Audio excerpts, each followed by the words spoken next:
انہوں نے 22 رجب کے جو کنڈے تھے، خیر وہ تو کنڈے بھی بدعت ہیں، ان کو حضرت معاویہ کے ساتھ جوڑا ہوا تھا، وہ بھی فراڈ ہے۔ ہر مسلمان کا سب کچھ دوسرے مسلمان پر حرام ہے، اس کا خون، اس کا مال، اس کی عزت۔ مسند احمد، اور مسند احمد نہیں، یہ بخاری مسلم میں حدیث ہے۔ مسند احمد تو بعد کی کتاب ہے نا، بخاری مسلم کی ورتھ کے پوائنٹ آف ویو سے، ویسے لکھی تو پہلے گئی ہے۔ یہ بخاری مسلم دونوں میں حدیث ہے۔ نبی علیہ السلام نے جو حجۃ الوداع کے موقع پر جو خطبہ دیا تھا نا، ایک خطبہ آپ نے میدان عرفات میں دیا 9 ذوالحجہ کو، ایک آپ نے عید کے دن خطبہ دیا تھا، لیکن حاجیوں پہ عید نہیں ہوتی، وہ آپ نے منا کے میدان میں 10 ذوالحجہ کو دیا تھا، جس میں آپ علیہ السلام نے فرمایا آج کون سا دن ہے، یہ کون سا شہر ہے، یہ کون سا مہینہ ہے۔ صحابہ کرام خاموش رہے، پھر آپ نے فرمایا کہ کیا یہ شہر مکہ نہیں ہے، حرمت والی جگہ، اور یہ مہینہ حرمت والا ذوالحجہ کا مہینہ نہیں ہے، اور آج کا دن جو ہے یوم النحر، قربانی کا دن نہیں ہے، جس طرح آج کا یہ دن یہ شہر مکہ اور اس مہینے کی حرمت ہے، اسی طریقے سے ہر مسلمان کی جان، مال، عزت، آبرو دوسرے مسلمان کے لیے حرام ہے کہ وہ کسی کی جان، مال اور عزت، آبرو کی تحقیر کرے یا اس حوالے سے کسی کو تکلیف پہنچائے۔ تو یہ حدیث وہاں پہ موجود ہے۔ کیا جنت میں صرف کلمہ گو مسلمان ہی جائیں گے؟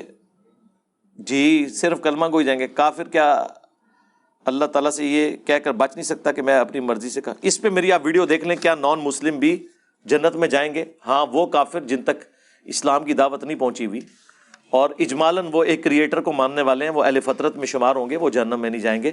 یہ ایک کریٹیکل ٹاپک ہے، یہ پورا پی ایچ ڈی تھیسز ہے، اس کے لیے آپ میرا کلپ دیکھیں، کیا نان مسلم جنت میں جائیں گے، اس میں نے پورے کا پورا مقدمہ کلیئر کیا۔ کیا قرآنی صفات جلا دینا گناہ ہے؟ نہیں جی، کوئی گناہ نہیں ہے اگر پرانے صفات ہیں، بلکہ سنت ہے۔ صحیح بخاری میں موجود ہے، حضرت عثمان غنی رضی اللہ تعالیٰ عنہ نے قرآن کے نسخے جلوا دیے تھے، جو بالکل اوریجنل نسخے تھے، قرآن کے تھے، لیکن چونکہ دوسری قرات میں تھے، وہ بھی قرات وحی کے ذریعے بتائی گئی ہیں، لیکن نیو مسلم اس کے اعتبار سے اختلاف کا شکار ہو رہے تھے، تو قریش کی قرات میں انہوں نے ریٹن میں رکھا، باقی زبانی کلامی آج تک وہ معاملہ چل رہا ہے۔ تو جلانا ہی سب سے بہتر ہے، لیکن کسی کے سامنے نہیں، ہاں، ورنہ آپ کو جنت میں پہنچا دیں گے۔ کیا رات کے وقت کام کرنا گناہ ہے؟ کوئی نہیں جی، یہ اہم جھوٹ ہے، وہ تو آپ ان کے اپنے علماء بھی مان رہے ہیں کہ جی یہ سب کی سب توہمات ہیں، اس کا کوئی اسلام سے تعلق نہیں۔ ناخن کاٹنا، باقی چیزیں، یہ وہ۔ صحیح مسلم 7035 آف کیمرہ جواب دیں۔ نہیں جی، میں نے آف کیمرہ وہی کہنا ہے جو ان کیمرہ کہنا ہے۔ منافقین کے نام جب حضرت حذیفہ ابن یمان کو بتائے گئے تو عمار ابن یاسر کو بھی وہ نام نہیں پتا تھے، تو جو نام عمار ابن یاسر کو نہیں پتا، وہ نام میں آپ کو کیسے بتا سکتا ہوں؟ تو رازدار رسول تھے نا حذیفہ ابن یمان، ان کو بتائے گئے۔ اور دوسرا یہ بھی یاد رکھیں، اگر کسی شخص کی موت دوبیلا پھوڑے سے ہوئی ہے، اس کا یہ مطلب نہیں کہ وہ منافق ہے۔ ہاں، ان منافقین کے بارے میں آیا کہ ان کی موت دوبیلا پھوڑے سے ہوگی، جو صحیح مسلم کی حدیث ہے۔ یہ نہیں ہے کہ جسے بھی دوبیلا پھوڑا نکلے وہ منافق ہے، اس کو یوں سمجھیں۔ نبی علیہ السلام نے بخاری مسلم میں خوارج کی نشانی بتائی کہ وہ سر منڈائیں گے۔ اب اس کا کیا مطلب ہے کہ جو سر منڈائے وہ خوارجی ہو جائے گا؟ نہیں، مولا علی بھی منڈواتے تھے، ابو داؤد میں حدیث ہے، مولا علی کہتے ہیں جب سے میں نے رسول اللہ سے سنا صلی اللہ علیہ وآلہ وسلم، سنن ابی داؤد کے اندر یہ حدیث موجود ہے کہ جس کا غسل میں کوئی بال بھی خشک رہ گیا تو اسے عذاب دیا جائے گا، تو میں نے اپنے سر کے ساتھ دشمنی کی اور سر کے بال منڈوا دیے۔ مولا علی کی محبت کی وجہ سے ہم خوارج سے نفرت رکھتے ہیں، لیکن جہاں تک سر منڈانے کا سوال ہے، وہ مولا علی بھی منڈوا رہے ہیں اور خارجی بھی۔ لیکن یہ نشانی خوارج کی جو بیان کی، اس کا یہ مطلب قطعاً نہیں ہے کہ جو بھی سر منڈائے گا اس کو خارجی کہہ دیا جائے گا۔ جسے بھی دوبیلا پھوڑا نکلے ضروری نہیں وہ منافق ہوگا، ٹھیک ہے۔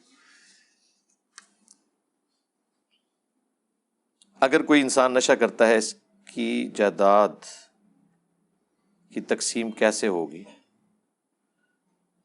یعنی مجھے نہیں سمجھ آئی، جائیداد کی تقسیم کیا مطلب؟ اس کا ذہنی توازن ٹھیک نہیں رہا یا کیا مسئلہ؟ وہ فوت ہو گیا تو تقسیم اسی طریقے سے ہوگی جیسے ہونی چاہیے۔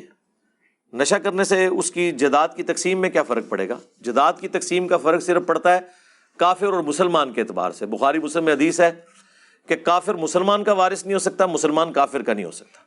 باقی اگر کوئی زانی ہے، کوئی جوا کھیلنے والا ہے، کوئی نشہ کرنے والا ہے، کوئی شرابی ہے، تو وہ جب مر جائے گا اس کی اولاد کے اندر وراثت اسی طرح تقسیم ہوگی جو قرآن میں سورہ النساء کے دوسرے رکوع میں بیان ہوئی ہے. اس پہ میرا تفصیلی لیکچر موجود ہے.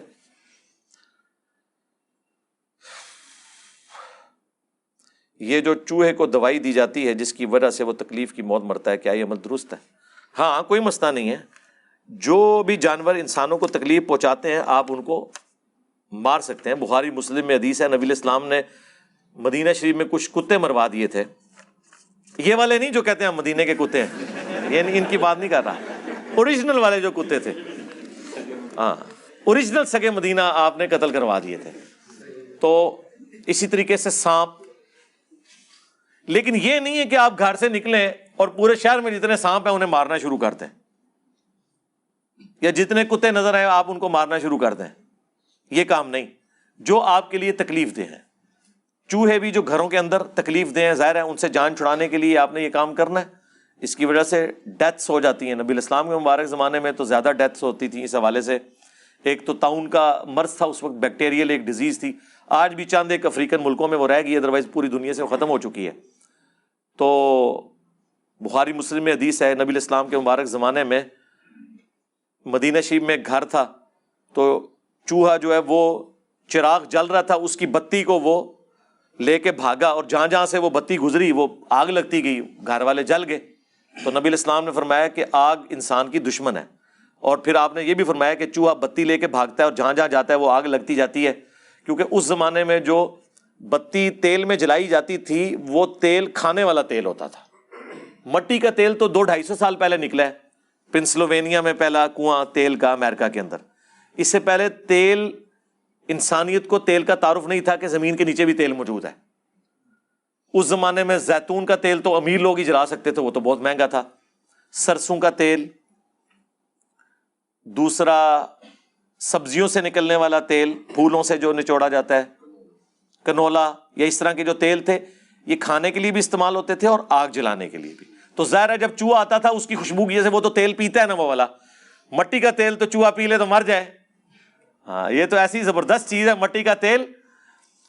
اگر آپ کی مرغیوں کو جوئیں پڑ دینا، تھوڑا سا مٹی کا تیل، زیادہ نہ ملیو، مرغی بھی جاندی رہے گی جی.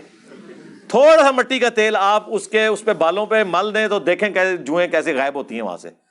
یہ تو اتنی زبردست چیز ہے، اس کے ایول افیکٹ ہے. تو یہ تو چوہا پی بھی نہیں سکتا، مر جائے گا. وہ تیل ہوتا تھا کھانے والا تیل. یہ تو اللہ بھلا کرے اجمیر شریف والوں کا کہ انہوں نے تیل کا کنواں دریافت کر لیا. ہاں، اور پھر بغداد شریف والوں نے وہ پمپ بنائے جو کئی کلومیٹر نیچے سے تیل باہر نکالتے ہیں. ظاہر ہے گورے بیچارے کہاں یہ کام کر سکتے تھے. یہ تو وہی کر سکتے تھے جو نیچے دیکھیں تو 7 زمینوں تک دیکھ لیں اور اوپر دیکھیں تو 7 آسمان تک. یہ وہ لوگ کر سکتے تھے. سیدہ فاطمہ کی موت کیسے ہوئی؟ رسول اللہ کے غم میں ہوئی جی. بخاری مسلم میں موجود ہے، نبی اسلام نے پہلے ہی بتا دیا تھا کہ میرے اہل البیت میں سب سے پہلے آ کے تم مجھے ملو گی. تو ہارڈلی 20 ایئرس کی ایج تھی اپروکسیمیٹلی، تو ان کی ڈیتھ ہوئی ہے. وہ جو رافضی الزام لگاتے ہیں وہ بالکل جھوٹ ہے. اس پہ میری ویڈیو دیکھ لیں، فاطمہ کا قاتل کون. نماز میں سورہ فاتحہ پڑھنے کا حکم ہے، چاہے امام کے پیچھے کیوں نہ ہو، مگر امام وقفہ نہ کر رہا ہو. یہ ایک طرف کی حدیث ہے نا. میں نے اس کے بارے میں میری ویڈیو 1 ملین کراس کر چکی ہے، نیو فاتحہ خلف الامام. میں نے اس میں بتایا کہ اس میں ایکسیپشن ہے جہری نمازوں کے حوالے سے، جہاں پہ امام اونچی قرات کرتا ہے وہاں پہ اگر وہ وقفہ دے دے تو آپ پڑھ لیں، اگر وقفہ نہ بھی دے تو امام کی قرات مقتدی کے لیے کافی ہوگی. رہ گی سرن جو نمازیں ہیں ظہر اور عصر کی، یا جہر نمازوں میں جو آخری رکھتے ہیں، جس طرح عشاء کی آخری 2 رکھتے ہیں یا مغرب کی آخری رکعت، اس میں تو آپ پڑھ لیں گے. لیکن جب امام قرات کر رہا ہے تو آپ نے خاموشی سے سننا ہے. ایک حدیث مسلم شریف کی بڑی تگڑی حدیث ہے مسلم شریف میں کہ نبی علیہ السلام نے فرمایا کہ امام اس لیے بنایا جاتا ہے کہ تم اس کی اقتداء کرو. جب وہ اللہ اکبر کہے تم اللہ اکبر کہو، جب وہ قرات شروع کرے تم خاموش ہو جاؤ، اور جب وہ ولضالین کہے تو تم آمین کہو.